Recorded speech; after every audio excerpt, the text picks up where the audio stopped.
रते में दक्षिणी हस्ते जयो में सव्याहिते। अगर कार्य मेरे दाहिने हाथ में है तो विजय तो मेरे बाएं हाथ में आ ही जाएगी। जिनके घर में भरत जैसा भाई हो उनके घर में अयोध्या है। जिस समय राम को मनाने गए भरद्वाज ऋषि के आश्रम में रात्रि विश्राम किया। सुबह जब चलने लगे तो भरद्वाज ऋषि से पूछा उन्होंने कि जब भैया यहां से गए थे तो उनकी मनोदशा कैसी थी? वो इस सारे खराब प्रसंग के लिए मुझे उत्तरदायी समझ रहे थे या मां को उत्तरदायी समझ रहे थे? भरद्वाज जी ने कहा मैं तो ऋषि हूं, मोह माया से विपरीत हूं, मुझे तो पता नहीं चलता भावनाओं का। बस इतना पता है कि सुबह सुबह जब गंगा पार करने के लिए खड़े थे तो स्वस्ति वाचन होता रहा, प्रसन्न रहे, पूजा होती रही, प्रसन्न रहे, चेहरा मुस्कान से भरा हुआ। जैसे ही आश्रम के पुरोहित ने कहा जम्बू द्वीपे भरत खंडे, और जैसे ही आपका नाम आया आपके भाई के हाथ से थाली छूट गई, पृथ्वी पर बैठकर रोने लगे। एक बात कह रहा हूं, यहां छोटे बच्चे आए हैं, युवा आए हैं, 80% ध्यान रखना। अगर तुम्हारे घर में एक ऐसा भाई है जो तुम्हारे पीछे लक्ष्मण की तरह खड़ा है, या तुम स्वयं में ऐसे राम हो जो उसके लिए कुछ भी करने को तैयार हो, तो तुम्हारे आंगन को कोई अयोध्या बनने से रोक नहीं सकता। और अगली बात कटु है, इस पर भी इतना ही प्रतिसाद देना। और अगर तुम्हारे घर में एक ऐसा भाई है जो स्वयं ईश्वर के समझाने पर भी ये कहे कि बिना युद्ध के 5 गांव तो छोड़ो, सूचक्रम नहीं बदास्यामी बिना युद्धे न केशव, सुई की नोक के बराबर नहीं दूंगा, तो कितने भी अपने अपने राम में आ जाओ, तुम्हारे आंगन में महाभारत होने से कोई नहीं रोक सकता। कितनी टुच्ची, कितनी छोटी चीजों की लड़ाई है, एक फ्लैट की, एक उसकी। इतने युवा बैठे हैं, नया भारत ऐसे थोड़ी बनेगा कि विश्व हमारी तरफ देखे, प्रधानमंत्री सिर्फ श्रम करें, मुख्यमंत्री लोग, तुमसे भी बनेगा। नौकरी करते हो, पुरुषार्थ से आए हो, इसके बाद शादी के समय इस बात की अपेक्षा रखते हो कि बेटी का पिता क्या देगा, तो क्या तुम नया भारत बनोगे? तुम तो पड़ोस में चले जाओ, पाकिस्तान लायक क्यों, तुम यहां रहना आके नहीं। कृते में दक्षिणी हस्ते जयो में सव्याहिते। अगर कार्य मेरे दाहिने हाथ में है तो विजय तो मेरे बाएं हाथ में आ ही जाएगी। और विजय कैसी? जो तुम मानो। अपयश तो दुनिया करेगी, यश देने वाले तो अपयश देने वाले भी, लेकिन ऐसा परिवार तो बने, घर में उर्मिला तो हो, घर में शांति तो हो, शुचिता के रूप में सीता तो हो। जब चित्रकूट में मिलने के लिए गए भगवान से तो उर्मिला जी भी गई। तो उर्मिला जी सीता जी की कुटिया में बैठी हुई हैं, भाई सारे बाहर बैठे हैं, गुरुदेव बैठे हैं, सासें बैठी हैं, लेकिन सीता उर्मिला की जेठानी होने के अतिरिक्त बड़ी बहन भी तो हैं। वे समझती हैं कि मैं तो फिर भी पति के साथ हूं जंगल में, ये तो बिना पति के है। और लक्ष्मण अंदर जा नहीं रहे हैं, क्योंकि जो पुराने लोग यहां बैठे हैं, बड़े वरिष्ठ लोग आए, हमारे बड़े भाई साहब आए, आज डॉक्टर साहब, पुराने लोग आए। पहले जमाने में तो गांव में तो अपने बच्चे को गोद में भी नहीं उठाते थे। गांव में इतना संस्कार था, मैं ये नहीं कह रहा सही था गलत था, पर ऐसा था। मेरी माँ मेरे दादा से बात करती थी तो दरवाजे के बाहर दादा बैठे रहते थे, दरवाजे के पीछे माँ खड़ी रहती थी, और बीच में मैं ट्रांसमीटर खड़ा रहता था। दोनों एक दूसरे की आवाज सुनने पर वाया मी। लाला कह दियो अपने बाबा से इस बार मैं राखी पे गांव जाऊंगी। बाबा कह रहे हैं लाला अपनी माँ से कह दे इस बार कृष्णा जाएगी, अगली बार चली जाएगी ना। लाला अच्छा मैं खेलने चला जाता था, लेकिन फिर भी मैं खड़ा रहता था। दोनों को पता है लड़का नहीं है, लेकिन लाला के थ्रू बात हो रही है।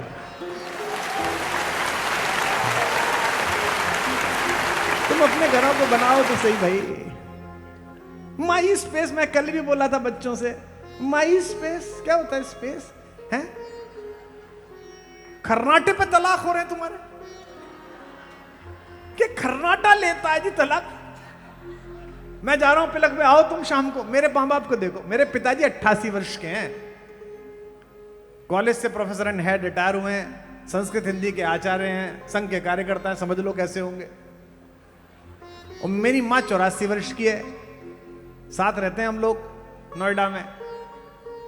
10 मिनट में डॉक्टर साहब 5 बार लड़ते हैं दोनों, 10 मिनट में।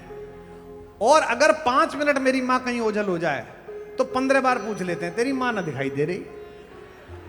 अभी मेरी माँ मेरे मामा के घर चली गई थी, छोटे मामा के, तो वो बोली कि 3:30 तक आ जाऊंगी, फिर चाय पीऊंगी। चाय दोनों साथ पीते हैं। अब 3:30 बज गए, मैं उनके पास बैठ के कुछ पढ़ रहा था। अब 3:35 हुए और उनके अंदर का पति जागा। वो खुद भी पढ़ रहे थे, लाला तेरी मां ना आई। मैंने कहा जी फोन कर लूंगा ना, मैंने करा उठाई ना रही, फोन कर चुके हैं वो। फिर 5 मिनट बीते, मैंने कहा चाय बनवा दूं ना, वो आ जाएगी तो ही पीऊंगा। फिर 40 पे बोले लाला तेरी मां ना आई। मैंने कहा जी मैंने फोन करा, मेरा भी ना उठाया। हरी से पूछ ले, ड्राइवर मेरा। तो मैंने हरी को पूछा अम्मा कहाँ है? बोले भाई साहब अम्मा तो ऊपर बालकनी पे नीचे आ ही रही हैं, खड़ी हैं, मामी भी खड़ी हैं। मैंने कहा बालकनी पे चली रही हैं। अच्छा। 5 मिनट बाद फिर लाला चली ना तेरी माँ। मैंने कहा जी जब तक वो आवे तब तक मुझसे लड़ लो, इसमें क्या देखा, मैं भी आई हूं। तो जूता निकाल लिया, मारूंगा तो बना फिर है महाकवि। यह जो प्रेम है यह गायब हो रहा है आपके यहां से। माई space, my life, my decision. मैं ये नहीं कह रहा कि आप अपने होने को निष्कासित कर दो, डोंट कैंसिल योर सेल्फ। सबसे पहले अपनी अस्मिता को बचाओ, लेकिन बीच के मार्ग निकालने की कोशिश तो करो। पश्चिम में चले जाइए, कोई कह दे कि शादी की 25वीं सालगिरह मना रहा हूं तो अंग्रेज बेहोश हो जाता है, क्योंकि वो 25वीं घरवाली की मना रहा होता है। उर्मिला कुटिया में बैठी है, सीता जी ने कहा कि जाओ कुटिया में मेरी फूल की डलिया रखी है, वो लेके आओ। जी मैया। लक्ष्मण जी गए दौड़ते, उन्हें थोड़ी पता था इस वाली कुटिया में। अंदर बैठे तो देखा वो जिसे बिना पूछे छोड़ आए हैं, जिससे आज्ञा नहीं ली। सुमित्रा से तो आज्ञा भी ली है, और सुमित्रा ने कहा भी है जो पे राम, अगर जंगल जाते हैं तो अवध तुम्हारा काम कर, अयोध्या में तुम्हारा कोई काम नहीं है। लेकिन उर्मिला हंसती हैं, कहती हैं डर मत, मेरे उपवन के हरिण आज वनचारी, कल तक मेरे बाग का हिरण था, आज वन में घूमता है। मैं बांध न लूंगी तुम्हें तजो भय भारी, मैं बांधूंगी नहीं। गिर पड़े दौड़ सौमित्र प्रिया पद तल में, वह भीग उठी प्रिय चरण भरे दृग जल में। और लक्ष्मण उनके चरणों में गिर जाते हैं। जितने विवाहित जोड़े आए हो बताओ कितने गिरते हो चरणों में? एक हाथ उठा जैसे तैसे, उधर से एक उठा, लेकिन लक्ष्मण ही चरणों में गिर गए और कहते हैं मैं तपस्या करने इसलिए नहीं आया हूं केवल इसलिए कि भैया भाभी की सेवा करनी है। तुम मेरी पत्नी होने के अतिरिक्त जगत जननी भारतेश्वरी सीता की बहन भी तो हो। सीता के योग्य वर तो राम हैं, ये तय हैं। वन में तनिक तपस्या करके बनने दो मुझको निज योग्य, भाभी की भगनी तुम मेरे अर्थ नहीं केवल उपभोग्य। ऐसी माएं मिलना दुष्कर है। हनुमान जी संजीवनी बूटी लेकर चले, अयोध्या से ऊपर से गुजरे तो अयोध्या का एयर स्पेस वायलेट किया, तो अयोध्या की वायु सेना ने उन्हें नीचे उतार लिया कि कौन जा रहा है पता नहीं। वो राम राम कर रहे थे हनुमान जी, संजीवनी साथ थी। तब पता चला क्या हुआ, तो बोले लक्ष्मण जी को मूर्छा आ गई, प्राण संकट में, सुबह तक नहीं पहुंचा तो गड़बड़ हो जाएगी। भरत जी तो इतने दुखी हो गए कि अपनी चिताई सजा ली, जैसे तैसे उन्हें मनाया कि भाई चलो। 3 छोटी बातें बता रहा हूं, आप देखेंगे घर कैसा है।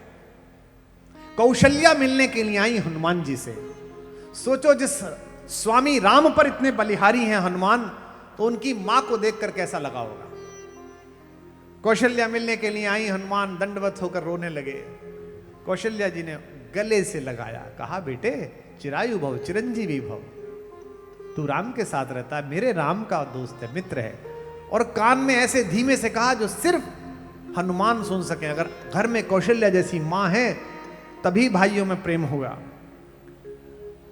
कौशल्या जी ने कहा राम से कहना लक्ष्मण के बिना अगर आना पड़े तो वापस ना आए। ये कौशल्या है जो 14 वर्ष से प्रतीक्षा कर रही है राम जैसे पुत्र। थोड़ी देर बाद सुमित्रा मिलने के लिए आई। अपने मित्र की पत्नी को देखकर हिलकियां लेकर रोने लगे बजरंगबली। चरणों में लेटे कहा मां मेरा मित्र और आपका पुत्र संकट में है, मैं संजीवनी लेके जा रहा हूं। सुमित्रा ने कहा चिंता मत कर बेटा। गले से लगाया और धीमे से एक कान में बात कही जो कोई और ना सुन ले। अब सुमित्रा मैया के लिए इससे दुगना उत्साह इस पंडाल में दिखाई देगा। सुमित्रा ने कहा बेटा राम से कहना लक्ष्मण की चिंता ना करे, अभी शत्रुघ्न मेरे पास है, मैं एक बेटा और भेज दूंगी, मेरी बहू को लेकर आए।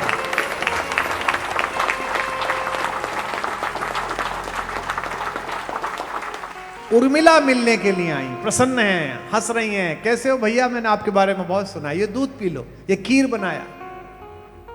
हनुमान जी जाने की तैयारी कर, नहीं भैया पहले ये दूध पी के जाओ। सेब ली आई, बचपन से आपको प्रिय है, बाल समय रवि भक्ष लियो, तब तीनों लोक भयो अंधियारो, ये खा लीजिए। ठिठक गए हनुमान जी, कहा कि भाभी एक बात पूछ लूं, मन में एक शंका आ गई है, और संजीवनी पर्वत लेकर उड़ सकता हूं, शंका लेकर नहीं उड़ सकता।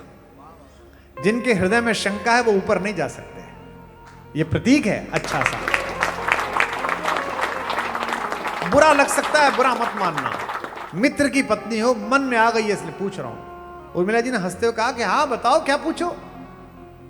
उन्होंने कहा विश्वास ही नहीं हो रहा, आपके पति के प्राण संकट में हैं, वो मृत्यु के मुख में जाने वाला है, यमराज लेने के लिए खड़े हुए हैं, और आप मुझे यहां रोक रही हैं, दूध पी लो, ये खा लो। आपको तो कहना चाहिए था भैया सब छोड़ो भागो।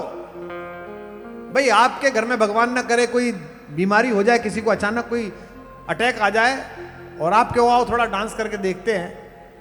भाई सबसे पहले डॉक्टर लाओ, दवा लाओ। मृत्यु के द्वार पर खड़े, यमदूत खड़े हैं वहां ले जाने के लिए, और आप करियो। तो उर्मिला हंसने लगी, उर्मिला कह रही किसने आपसे, किसने कहा मेरे पति के प्राण संकट में। हनुमान जी ने कहा ये जो पूरा वितंडा हुआ है, हम भागे फिर रहे हैं, सुषेण को उठा के लाए, आप करियो संकट में ही नहीं है। उन्होंने कहा भैया कोई संकट में नहीं है, और आपको अगर शंका हो तो 1 महीने या रुक के देख लो, मेरे पति को कुछ नहीं होगा। हनुमान जी ने पूछा इस दृढ़ विश्वास का आधार क्या है, इसका आधार क्या है, किस लिए कह रही हो।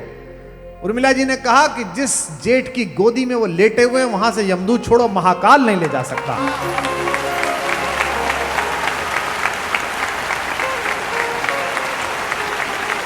वहां से स्वयं शंकर उठाकर नहीं ले जा सकते। रात्रि में सोते समय जमाई में जो राम निकल जाए तो सुबह आदमी जिंदा मिलता है, ऐसा इस देश का विश्वास है।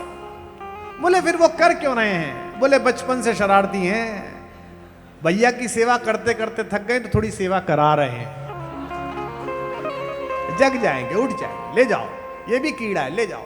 यह जो घर की बहू का जेठ पर विश्वास है, ये है। खबरें देख रहे हो फास्ट 100 की।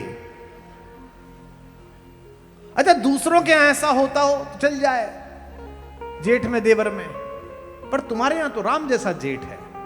तुम्हारे यहां तो सीता के आभूषणों में केवल बिछुए पहचानने वाला देवर है, जो कहता है कि मैं तो इसके अलावा कुछ पहचानता ही नहीं। माया मां के चरण देखे हैं। जिस देश में यह कहानी सुनाई गई हो, जिस घर में सुनाई गई हो, उसकी खबर नहीं चल सकती आज तक पर कौटुंबिक व्यभिचार की। लेकिन योजना पूर्वक रोकी गई हैं ये चीजें, और योजना पूर्वक आपके घरों में कचरा फेंका गया है। चाहे भोजन में हो, किस तरह से खा रहे हो, आंख से खा रहे हो, प्रदूषित खा रहे हो, नाक से सूंघ रहे हो तो कृपा जो हम छोड़ के गए थे उसकी, और जो नए आए उनकी। 650 AQI सूंघ ही रहे हो, कान से सुन रहे हो तो वही सुन रहे हो, मुंह से सुन रहे हो तो वही सुन रहे हो, आत्मा से सुन रहे हो। इस प्रदूषण के खिलाफ आंदोलन है ये। चारों भाई जब राज्याभिषेक हो गया, जिस दिन भगवान का राज्याभिषेक हुआ, अगले दिन सुबह ही सुबह उठ के चारों भाई माओ के चरण छूने के बाद गुरु वशिष्ठ के चरण छूने के लिए गए। आनंद आएगा देखो आपको। अब हमारे यहां राम जी की कहानी 264 प्रकार की तो लिस्टेड है। असमिया अलग है, बंगाली अलग है, कृतवास रामायण, मराठी में अलग है, पश्चिम में कम्मन की अलग है, इरावतारम अलग है, श्रीमद् वाल्मीकि अलग है। सब में अलग अलग प्रसंग हैं। राम के चारों तरफ इतने कथानक गढ़े गए हैं। आज तक मैं 3 दिन कहा कि बड़ी कृपा करी कि तीनों दिन आप बोलेंगे सुबह को, लेकिन मुझे अब भी कम लगता है। मुझे लगता है 3 दिन सुबह को नहीं, 3 दिन लगातार बोला जाए, लंच में जाए बस, फिर दोबारा शाम को शुरू हो जाए, फिर बोले लगातार, ये चलता ही रहे। तो चारों भाई सुबह सुबह गुरु जी के पैर छूने गए, जो कि परंपरा है उनके यहाँ। प्रातः काल उठ के रघुनाथा, मात पिता गुरु नामई माथा। पैर छूना, चरण छूना, स्पर्श करना, झुकना। आजकल पैर कैसे छूते हैं, मुझे भी मिले थे 3। पुष्पा द्वितीय, एक कंधा झुका हुआ है। चरण स्पर्श क्यों करो, इसे कहो घुटना स्पर्श, मत करो भाई। तो चारों ने चरण छुए, दंडवत लेट के। गुरुजी ने कहा आपका स्वागत है सम्राट, आपका कल्याण हो सम्राट। राम जी ने सम्राट सुना और एकदम उनको खल गई। वो हाथ जोड़कर खड़े हो गए। उन्होंने कहा गुरुदेव, आज से पहले आपने मुझे कभी सम्राट नहीं कहा, मुझे युवराज तक नहीं कहा। वत्स कहा, बेटा कहा, शिष्य कहा, राम कहा, आपने सम्राट क्यों कहा? आपके घर का कोई बड़ा आदमी आपकी प्रशंसा करने लगे, समझो कष्ट है। मेरे पिताजी तो मैं जब घर लौट के जाता हूं, जिस दिन सभ्यता से बात करते हैं उस दिन मुझे लगता है कि आज कोई संकट है। जिस दिन वो कहें आइए महाकवि, ओ मैंने कहा आज गुरु जूता पड़ेगा तकड़ा।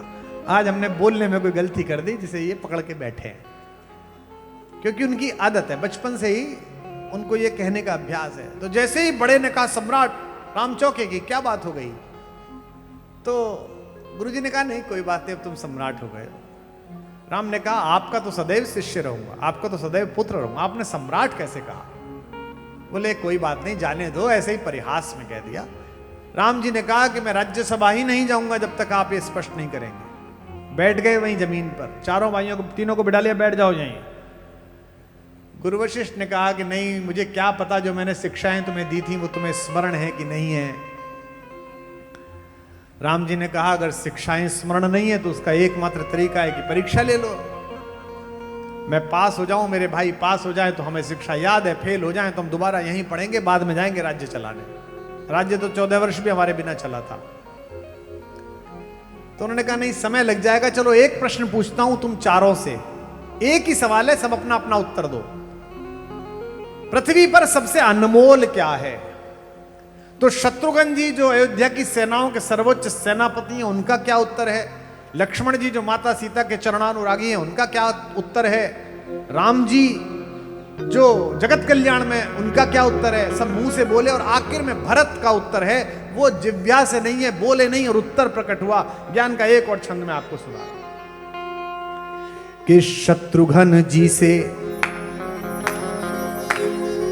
अब के तो आगे वाले जागे, शत्रुघ्न जी से अनमोल कुछ पूछा गया, शत्रुघ्न जी से अनमोल कुछ पूछा गया, बोले वीरताई के समान भला और क्या, बोले वीरताई के समान भला और क्या, बोले वीरताई के समान भला और क्या। लखन से पूछा गया, लखन से पूछा गया, लखन ने ऐसा कहा मेरी सीता माई के समान भला और क्या, मेरी सीता माई के समान भला और क्या, मेरी सीता माई के समान भला और क्या। राम जी से पूछा गया, राम मुस्काए बोले, राम जी से पूछा गया, राम मुस्काए बोले जग की भलाई के समान भला और क्या, जग की भलाई के समान भला और क्या, जग की भलाई के समान भला और क्या। भरत के नयनों से, आवाज नहीं आई, भरत के नयनों से गिर के आंसू ये बोले दुनिया में भाई के समान भला और क्या, दुनिया में भाई के समान भला और क्या, दुनिया में भाई के समान भला और क्या, दुनिया में भाई के समान भला और क्या, दुनिया में भाई के समान भला और क्या। शत्रुघ्न जी से अनमोल कुछ पूछा गया, बोले वीरताई के समान भला और क्या, बोले वीरताई के समान भला और क्या, बोले वीरताई के समान भला और क्या। लखन से पूछा गया, लखन ने ऐसा कहा मेरी सीता माई के समान भला और क्या, मेरी सीता माई के समान भला और क्या, मेरी सीता माई के समान भला और क्या। राम जी से पूछा गया, राम मुस्काए बोले जग की भलाई के समान भला और क्या, जग की भलाई के समान भला और क्या, जग की भलाई के समान भला और क्या। भरत के नयनों से गिर के आंसू ये बोले दुनिया में भाई के समान भला और क्या, दुनिया में भाई के समान भला और क्या, दुनिया में भाई के समान भला और क्या, दुनिया में भाई के समान भला और क्या, दुनिया में। बोले भरत लाल की। जिनके घर में भरत जैसा भाई हो उनके घर में अयोध्या है। जिस समय राम को मनाने गए, भरद्वाज ऋषि के आश्रम में रात्रि विश्राम किया। सुबह जब चलने लगे तो भरद्वाज ऋषि से पूछा उन्होंने कि जब भैया यहां से गए थे तो उनकी मनोदशा कैसी थी? वो इस सारे खराब प्रसंग के लिए मुझे उत्तरदायी समझ रहे थे या मां को उत्तरदायी समझ रहे थे? भरद्वाज जी ने कहा मैं तो ऋषि हूं, मोह माया से विपरीत हूं, मुझे तो पता नहीं चलता भावनाओं का। बस इतना पता है कि सुबह सुबह जब गंगा पार करने के लिए खड़े थे तो स्वस्ति वाचन होता रहा, प्रसन्न रहे, पूजा होती रही, प्रसन्न रहे, चेहरा मुस्कान से भरा हुआ। जैसे ही आश्रम के पुरोहित ने कहा जम्बू द्वीपे भरत खंडे, और जैसे ही आपका नाम आया आपके भाई के हाथ से थाली छूट गई, पृथ्वी पर बैठकर रोने लगे। मैंने सोचा जगत का नियंता इतना धीरोदात्त नायक अपने भाई के लिए रोया होगा तो कैसा लगा होगा। आज रात्रि जाकर सोचना तुम में से कितने भाई हैं जो अपने भाई के लिए रोए हैं।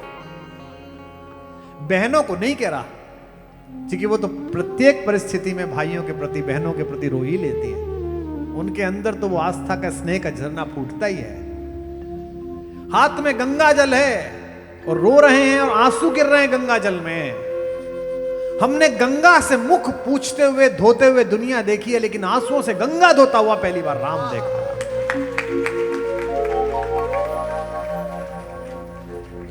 अपने आंसू से गंगा को धोते रहे, अपने आंसू से गंगा को धोते रहे, अपने आंसू से गंगा को धोते रहे, अपने आंसू से गंगा को धोते रहे। हाथ में जल लिए राम रोते रहे, हाथ में जल लिए राम रोते रहे। अच्युतम केशवम कृष्ण दामोदरम, अच्युतम केशवम कृष्ण दामोदरम, राम नारायणम जानकी वल्लभम, राम नारायणम। अच्युतम केशवम कृष्ण दामोदरम, अच्युतम केशवम कृष्ण दामोदरम, राम नारायणम जानकी वल्लभम, राम नारायणम जानकी वल्लभम, राम नारायणम जानकी। बोल सियावर रामचंद्र भगवान की।